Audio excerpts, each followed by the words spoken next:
우리 성도로서의 그런 믿음의 자세들, 또 우리 성도로서의 그런 삶의 모습들을 우리가 어떤 모습으로 보여드릴까, 또 그 과정을 통해서 또 여러분 가문이 정말 하나님의 은혜, 하나님의 축복 가운데 정말 더욱 번성해가는 그런 믿음이 회복되는 복된 가문이었으면 좋겠다, 복된 가정이었으면 좋겠다, 복된 성도들이 되었으면 좋겠다 하는 제목으로 회복되는 가문이라고 하는 제목을 가지고 오늘 본문의 말씀을 중심으로 하나님께서 우리에게 주신 은혜의 말씀들을 함께 나누고자 합니다. 회복 탄력성이라고 하는 말이 있습니다. 우리 성도들에게도 생소하고 좀 어려운 용어입니다만은, 그러나 이 단어는 그 에이미 워너라고 하는 그 심리학자에 의해서 1970년도 그 용어가 처음으로 사용이 되어졌습니다. 그러니까 에이미 워너가 사이콜로지컬 리질리언스라고 하는 단어로 사용을 했는데요, 그 심리학적 탄력 회복성이다, 이 단어를 처음으로 사용했는데 우리가 번역하기를 회복 탄력성이다, 이렇게 지금 번역을 하고 있습니다. 회복 탄력성, 리질리언스라고 하는 이 단어를 회복 탄력성이라고 이렇게 번역을 해서 사용을 하고 있는데, 사실 이 단어, 이 용어는 우리 성도들에게도 생소하고 저한테도 참 생소한 단어이긴 해도 사실 심리학에 있었으나 교육학에 있었으나 사회학에 있었으나 그다음 또 스포츠학에 있었으나 아주 광범위하게 사용되어지는 그런 용어에 해당이 됩니다. 그럼 이 탄력 회복성이라고 하는 이 리질리언스라고 하는 이 단어는 어떤 단어이냐, 이렇게 설명을 하고 있습니다. 크고 작은 다양한 시련과 고난, 그리고 실패에 따른 마음의 동요 및 마음의 상태, 그러니까 우리가 좌절하고 실망하고 실패하고 또 고난 가운데 놓여 있게 되거나 또 실패한 가운데 놓여 있게 되거나 그런 어려운 상황에 직면하게 되었을 때 이 상황들을 발판으로 삼아서, 무슨 뜻인지 아시겠죠? 이 어렵고 힘든 상황들을 발판으로 삼아서 더 높이 뛰어오르는, 이 과정들을 극복하고 이 어려움들을 이겨내고 이 실패와 절망들을 극복해서 더 나은, 더 높은 단계로 뛰어오르는 그런 도약의 마음의 근력, 심리적 근력, 그 근력 상태를 강화시켜주는 그런 이론이라는 거예요. 그래서 사람이 절망 가운데 놓이게 되거나 또 실패하게 되거나 실망하게 되거나 또 고난이나 여러 가지 역경을 만나게 되면 우리 스스로가 굉장히 무력해지잖아요. 뭔가 하고 싶어도 어떤 하고 싶은 의욕들로 생기지 않잖아요. 그러니까 우리 몸도 무력해지고 우리 마음도 무력해지는 거예요. 이렇게 무력해지고 나약해지고 약해져 있는 우리들의 심리적인 마음 상태, 이 마음 상태를 더욱더 컨트롤하고 이것들을 훈련해서 이 마음을 굉장히 강화시켜준다는 거예요. 그러니까 마치 우리 육신이 약해지는 모습은 어떤 모습에서 알 수가 있나요? 옛날에는 여러분들이 50m를 뛰어가도 숨이 가쁘지 않았고, 그죠? 100m를 뛰어도 숨이 가쁘지 않았지만 이제 나이가 들고 이렇게 되면 우리 몸이 노쇠해지면 10m를 뛰어도 뭡니까? 막 숨이 가쁘잖아요. 몸이 따라가지를 못하고. 그건 왜 그럴까요? 우리 몸의 뼈 상태도 약화되고 우리 몸에 그 뼈를 덮고 있는 근력, 근육의 상태도 약화되기 때문에 무력해지는 거예요. 그러니까 이 이론에 따르면 우리 마음에도 우리의 심리에도 근육이 있다는 거예요. 그래서 그 약해진 마음의 근육을 강화시켜주고 그 약해져 있는 심리적인 근육을 강화시켜 주어서 지금은 내가 실패하고 좌절하고 그래서 어렵고 힘든 고난의 자리에 놓여 있지만 이 마음의 상태가 강화되고 심리적 근육 상태가 강화되어지면 이걸 기반으로 해서 더 높은 자리로 뛰어오르는 그런 가능성, 또 그런 삶을 위해서 훈련하는 원리가 이 회복 탄력성을 중심으로 하는 그런 원리라는 거예요. 자, 이렇게 볼 때 이 회복 탄력성 훈련을 잘 받게 되면 이 훈련이 가져다 주는 큰 장점이 있는데, 바로 그건 다름이 아니라 이 위기가 새로운 성공의 과정으로 나아갈 수 있는 전환점이 될 수 있다는 거예요. 어떻습니까? 여러분들의 마음이 많이 이렇게 약해져 있습니까? 혹은 여러분 몸이 많이 약해져 있습니까? 이런 심리적인 훈련을 강화시켜 나가면 여러분들이 놓여 있는 이 상황들, 이 어려운 처지들을 그전에는 무력하게 바라보고 그저 쳐다만 보았던 그런 상황들, 그런 일들이 내가 이걸 이길 수 있겠구나, 이걸 내가 극복할 수 있겠구나, 감당할 수 있겠구나, 자신감이 생기는 전환점이 생겨서 오히려 위기가 기회로 전환된다는 거예요. 그것이 그러니까 모든 분야에 있어서 경제학 쪽에서도 이 원리가 적용되어지고 있다는 거예요. 근데 이 원리의 가장 기본적이고 핵심적인 방향은 뭐냐면 긍정의 요소입니다. 그러니까 부정적인 것에 붙들려 있지 아니하고, 과거의 상처에 매여 있지 아니하고, 지금의 이 고난과 지금 나를 둘러싸고 있는 모든 부정적인 요소들 때문에 거기에 매몰되어져서 주저앉아 있는 모습이 아니다. 이 부정적인 모든 것들을 부정하는 거예요. 나는 이런 부정적인 자리에 있지 않다. 나는 결코 부정적인 존재가 아니다. 나는 결코 실패자가 아니다.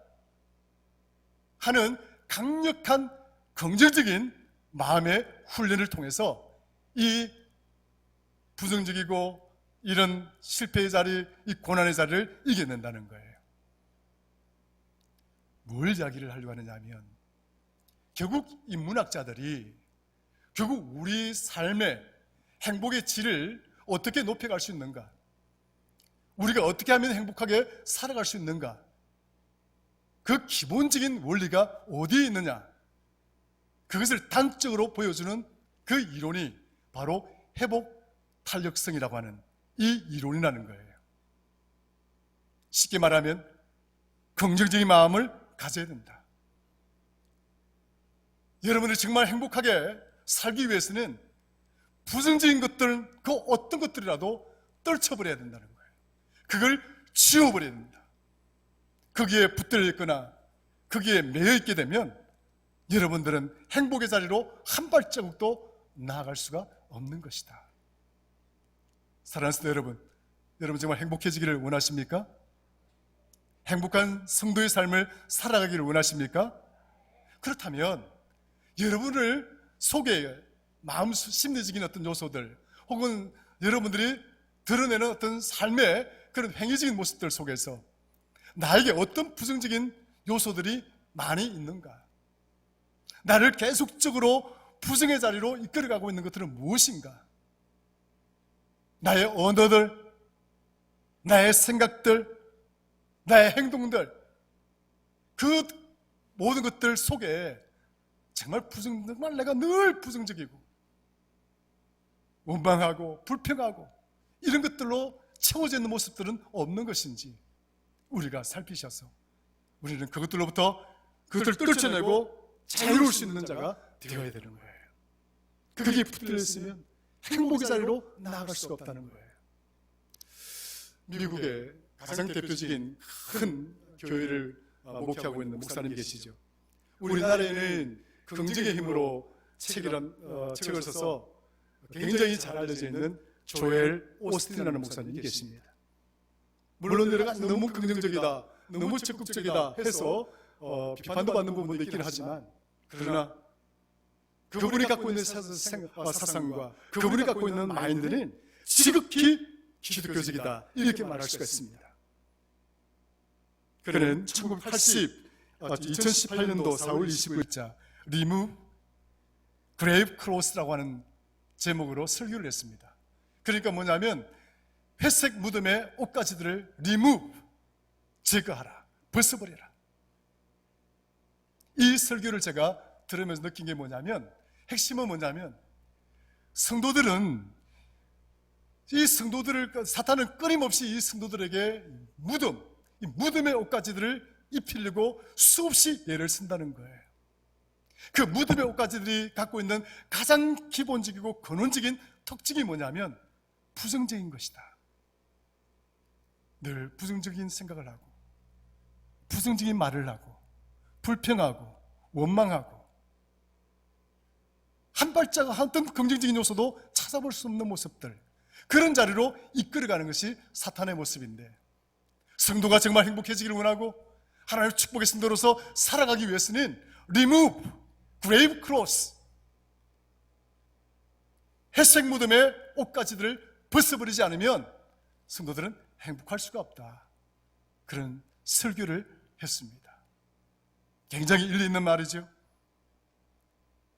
따지고 보면 이런 모든 부정적인 것들은 이런 무덤, 죽음으로부터 나오는 거예요.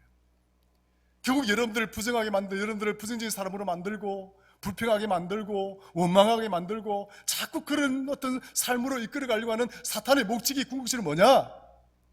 영원히 사는 하나님 나라의 백성으로 살도록 하는 것이 아니라 회색 무덤에 갇히고 마는 그 죽음에, 영원히 벗어날 수 없는 그 죽음의 그 소울, 죽음의 집에 가두어버리고 버리려고 하는 그것이 사탄이 끊임없이 우리를 노리고 있는 목적이라는 거예요. 성도 여러분, 우리는 하나님의 나라의 백성인 줄로 믿으시기를 축원합니다. 사탄이 끊임없이 쉼없이 멈추지 아니하고 오늘 저와 여러분들에게 그 회색 무덤의 옷가지를 입히려고 그렇게 애를 쓰고 발버둥을 친다 할지라도 우리는 하나님이 우리에게 입히시는 하나님의 의의 옷들을, 하나님의 오신 정말 거룩한 옷들을 입는 그리스도의 옷을 입고 살아가는 그런 성도가 될 수 있기를 주의 이름으로 축원합니다. 하나님은 전적으로 긍정적인 분이에요. 무에서 유를 창조하시고 흑암에서 빛을 창조하시고, 그래서 하나님은 우리는 질서의 하나님이라고 이야기하는 거예요. 그에는 혼돈이 없는 거예요. 어둠이 없는 거예요. 낙심하지 않습니다. 절망하지 않습니다. 아무리 텅텅 비어있는 흑암의 자리를 할지라도, 텅 비어있는 그런 자리를 할지라도 하나님은 그곳에서 유를 만들어내시고, 아무리 짙은 흑암이 깔려있다 할지라도 빛을 만들어내시는 분이 하나님이신 거예요. 성도는 그런 하나님을 바라보고 살아가는 것입니다. 우리 삶을 둘러싸고 우리를 짓누르는 그런 세상의 많은 요소들이 우리를 흑암으로 이끌어가고 우리를 정말 무질서한 혼돈 속으로 우리 삶을 이끌어간다 할지라도 하나님은, 하나님의 손을 붙드는 성도들은 그 흑암을 뚫고 그 어둠을 이기고 그 무질서를 깨뚫어서 하나님이 바라고 원하는 빛의 질서의 자리로 나아갈 수가 있는 거예요. 그래서 우리는 하나님을 일컬어서 코스모스, 질서라고 이야기하는 거예요. 흑암과 혼돈과 사탄을 이끌어서 카오스라고 이야기하는 거예요. 무질서하다. 하나님은 전적으로 긍정의 하나님이시다. 여러분 믿으십니까? 믿으십니까? 성도 따라서 성도는 불평하는 자가 성도가 아니라 그것들을 이겨내고, 원망하는 자가 성도들이 아니라 성도들은 이 원망을, 상태를 이겨내고 극복하면서 사는 성도가 바로 하나님이 원하시는 그런 본래적인 성도라는 사실을 기억해야 되는 것입니다. 이제 우리는 구정을 곧 맞이합니다. 이러한 관점에서 여러분들이 이제 구정 때 만나는 여러분 가족들, 공동체들, 우리 성도들이 그런 어떤 가족들과의 만남에서 오늘 여기 있는 저와 여러분들이 어떤 모습으로 우리 가족들을 대하고 우리 가족 공동체를 맞이할 것인가 생각해 볼 필요가 있다라고 생각이 들어지는 거죠. 설날이나 추석 명절이나 하는 우리나라의 이 명절들은요, 크게 두 가지의 특징이 있습니다. 하나는 뭐냐면 굉장히 긍정적인 요소죠. 흩어져 있는 가족들이 다 모여서 서로 가족들이 뭡니까? 그 안부를 묻고 서로 격려하고 또 덕담도 나누고 또 음식도 나누고 서로 교제하고 이렇게 정말 가족 공동체로서의 우리 가족이 이런 가족이었구나. 나도 내게도 이런 행복한 가족이 있었구나 하는 그런 사실들을 확인하고 또 그것들을 함께 경험할 수 있는 아주 중요한 장점이 있는 그런 명절이죠. 정말 대단한 명절입니다. 그래서 이번 명절날 여러분들에게 이런 기쁨이 넘치기를 주의 이름으로 축원합니다. 축원합니다. 그런데 또 한 가지 참 아쉽고 그런 단점은 뭐냐면 우리나라가 갖고 있는 이 모든 명절날이 전부 다 뭡니까? 제사문화지요. 추석도 그렇고 설날도 그렇고 이 제사문화가 뭘 말하는 거예요? 죽음의 문화입니다. 기독교적인 관점에서 보면 철저하게 죽음의 문화예요. 그 죽음의 문화에 빠졌다라고 하는 의미는 뭐냐면 거기에 매몰되어 있거나 거기에 붙들려 있거나 그걸 숭상하거나 그 전통을 따라가고자 고집하는 모든 자들, 그것들을 또 강요하는 그런 모든 강요들이 뭐냐? 우리들에게 죽음의 옷가지들을 입히려는 문화가 이 명절날 되면 극명하게 드러난다는 거예요. 무슨 뜻인지 아시겠지요? 제사 때문에 다툼이 생기고 더군다나 코로나 시절에 지금 얼마나 많은 교회를 향한 비난이 있습니까? 여러분 두려워하지 마십시오. 세상은요 끊임없이 교회를 비난해 왔습니다. 한 번도 교회를 칭찬한 적이 없습니다. 여러분 우리 이 기독교가 이렇게 성장하기까지 여러분들 세상의 동의를 받고 세상의 가치를 뭡니까? 받아들여서 우리 기독교가 이렇게 성장해 왔다라고 생각하지 마십시오. 끊임없이 짓밟히고 끊임없이 피를 흘리고 그런 비난과 그런 조롱과 그런 멸시 속에서 우리 기독교회가 성장해 왔다는 사실을 기억해야 됩니다. 초대교회가 어땠습니까? 유대 나라만 하더라도 어땠습니까? 율법이 지배하는 나라였었고 구약의 전통이 지배하는 그런 나라였었어요. 그런데 우리 예수님의 말씀은 그 전통을 깨어버리는 말씀이었어요. 우리 주님이 주시는 교훈은 그 전통에 속한 교훈이 아니었습니다. 어땠을까요? 거기서 충돌되어지고 거기서 일어나는 모든 그 아픔과 그 반작용적인 모습은 어땠을 거라고 생각 들어집니까? 풍속을 해치는 자, 나라의 질서를 흔드는 자, 백성들을 요상한 뭡니까? 이 요상한 교리로 데리고 이끌어가는 자, 온갖 비난과 멸시와 조롱, 그 결과물이 곧 십자가의 죽음 아니겠습니까? 세상에 그 어떤 누구가 스스로 주님의 그 삶을 따라서 함께 십자가를 지고 갔던 세상 사람은 누가 있나요? 아무도 없습니다. 그렇다고 해서 교회가 코로나가 이를 위해서 우리가 조심하거나 방역을 하지 말아야 된다, 그런 의미가 아니에요. 끊임없이 비난받을 수 없습니다. 세상은 지금 핑계거리를 찾고 있는 거예요. 변명거리를 찾고 있는 거예요. 끊임없이 찾습니다. 어제 저는 예배를 준비하고 우리 전도사님과 더불어 식당에 갔죠. 저녁을 먹는데 식당에 사람이 바글바글. 우리 교회 앞에 한번 보세요. 한 8시만 돼 보세요. 저마다 바글바글. 어떻게 방역이 되겠어요? 어떻게 막을 수가 있겠어요?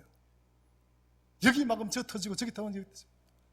시간이 지나면 왜 하는 코로나에 대한 새로운 재해석이 나올 거예요.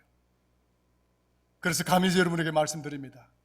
지금 우리를 둘러싸고 있는 때로는 한 교회 어떤 교회 특정한 교회의 어떤 잘못으로 좀 확진되어지는 이런 과정들 때문에 당하고 있는 아픔들 때문에 분노하거나 화를 내거나 원망하지 마십시오.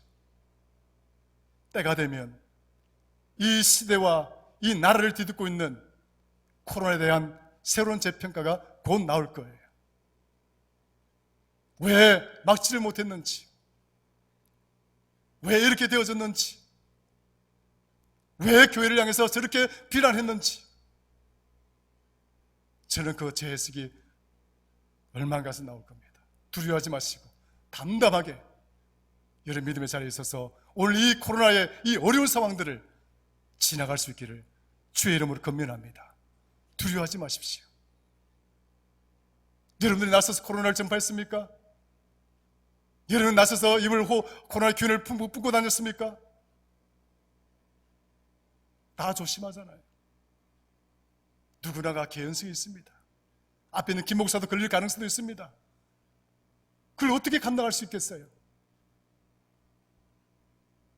그러나 저는 한 가지, 다른 거는 몰라도 한 가지 명확하게 알고 있는 것은 하나님이 이 코로나 이 상황 이후에 이 시대와 교회를 향한 하나님 뜻이 무엇이었는지를 반드시 우리에게 깨우쳐 줄 거라고 저는 믿고 있습니다. 하나님의 선하신 인도하심과 붙드심을 기억하시고 명심하시고 두려워하지 말고 이 어려운 코로나의 상황을 지나가는 저와 여러분들 교회가 되기를 주의로 축원합니다. 이렇게 가족들을 만나게 될 때 이런 비난들도 있을 수 있는 거죠. 다투지 마십시오.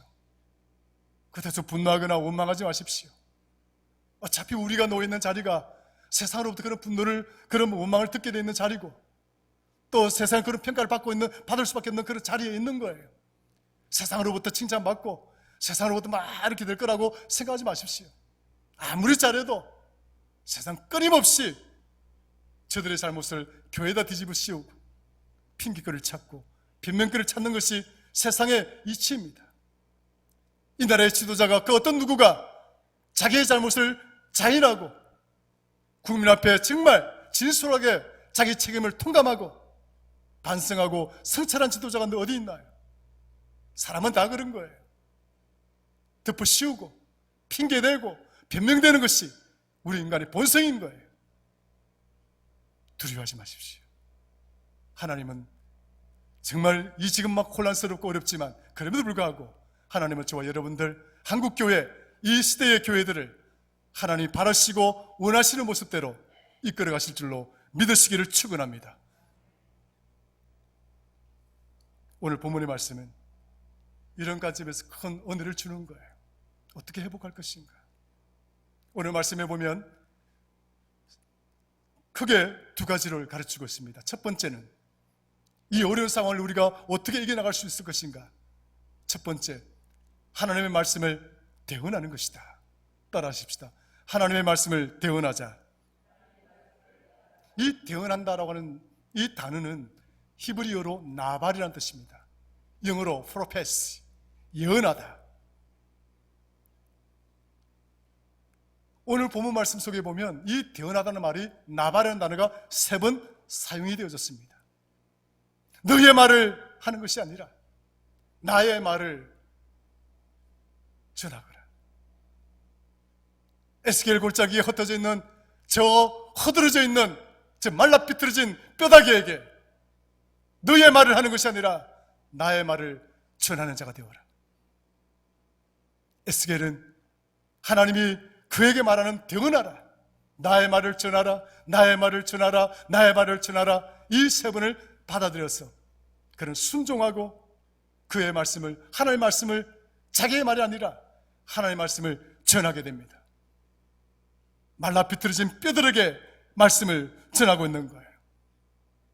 성도 여러분, 성도는 내 말로 사는 것이 아니라 하나님의 말씀으로 살아가는 성도인 줄로 믿으시기를 축원합니다. 여러분의 생각으로, 여러분의 마음으로 여러분 운명을 결정짓는 것이 아니라 오직 하나님의 손에 의해서 나의 모든 시종, 처음과 끝이 결정되어져 있다는 사실을 우리 믿고 살아야 되는 것입니다. 그러므로 하나님은 결코 우리를 포기하지 않습니다. 왜냐?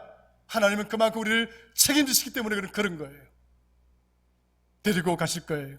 붙들어 주실 거예요. 다윗이 그 전쟁터에서 그 정말 험난한 어려운 상황 속에서도 불구하고 시편 23편에 하나님께서 내게 상을 베풀어 주셨다. 하나님께서 식탁을 베풀어 주신 하나님, 그 하나님을 찬양했지 않습니까? 오늘 저와 여러분들에게도 하나님이 하늘의 문을 여시고 우리에게 이 영의 양식의 축복을, 이 식탁을 마련해 주시는 줄로 믿으시기를 주님으로 축원합니다.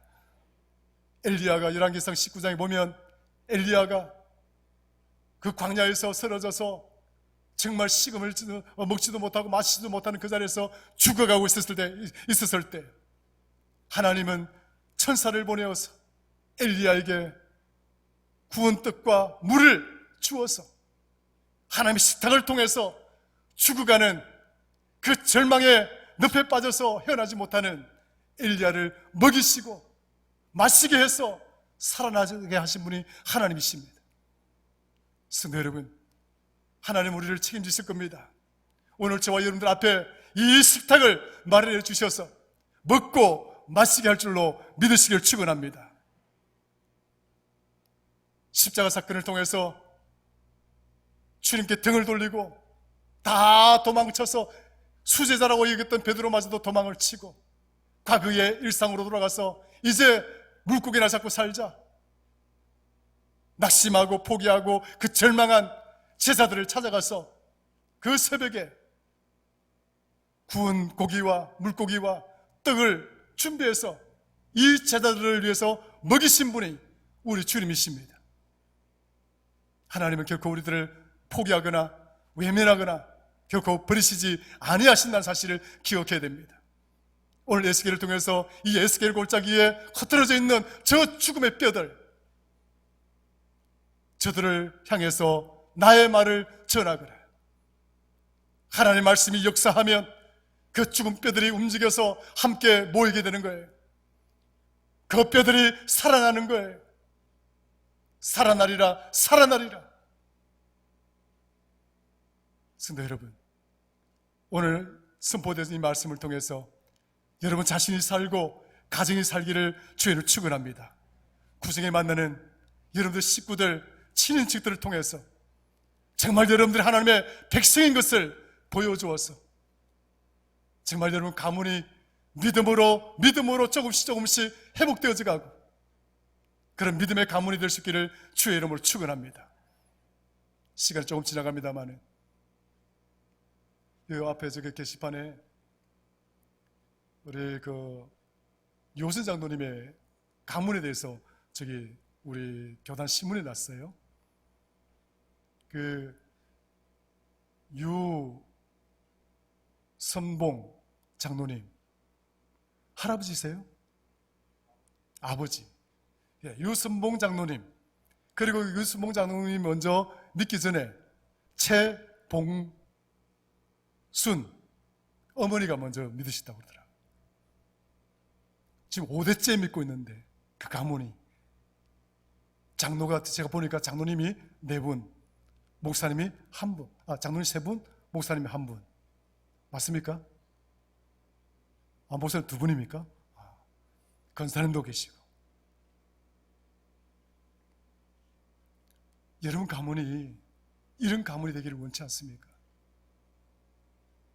나의 믿음 때문에 내 자녀가 살고, 나의 믿음 때문에 우리 손주가 살고, 나의 믿음 때문에 우리 주변의 가족들이 살아나는 그런 믿음의 가문이 되기를 원치 않습니까? 이번 명절날 이런 소명의식을 가지고 우리 구정을 보낼 수 있는 저와 여러분 되기를 주의 이름으로 축원합니다. 두 번째는 마지막입니다.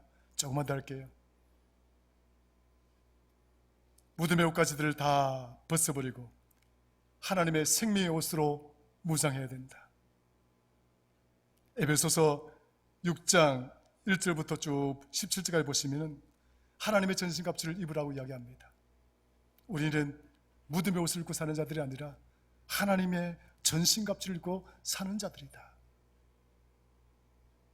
진리로 허리띠를 띠고 의의 호신경을 달고 평안의 복음의 신발을 신고 구원의 투구를 쓰고 성령의 검 하나님의 말씀을 들고 그것이 하나님이 우리에게 입히시는 전신 갑주다는 거예요. 우리는 죽음의 옷을 입고 있는 자들이 아니라 생명의 옷을 입고 있는 자들인 줄로 믿으시기를 주의 이름으로 축원합니다. 하나님이 에스겔을 통해서 그 말씀을 대언했더니 그 뼈가 모여들었고 그 뼈에 무엇이요? 살찜이 생기고 그 살점 위에 가죽이 덮이고 그 가죽이 덮인 그 몸에 생기를 불어넣었더니 하나님의 영적인 말씀을 불어넣었더니 그 뼈들이 살아난 것 아니에요. 결국 성도가 사는 길은, 여러분 가정이 사는 길은, 여러분 가문이 사는 길은 세상의 밥으로 먹고 사는 것이 아니라 하늘의 양식을 먹고 사는 것임을 반드시 기억하여서 이번 명절날 성도로서의 자부심과 긍지를 잃지 아니하고 승리하고 생명의 주님 예수 그리스도를 증거하는 그런 축복의 명절이 될 수 있기를 주의 이름으로 축원합니다.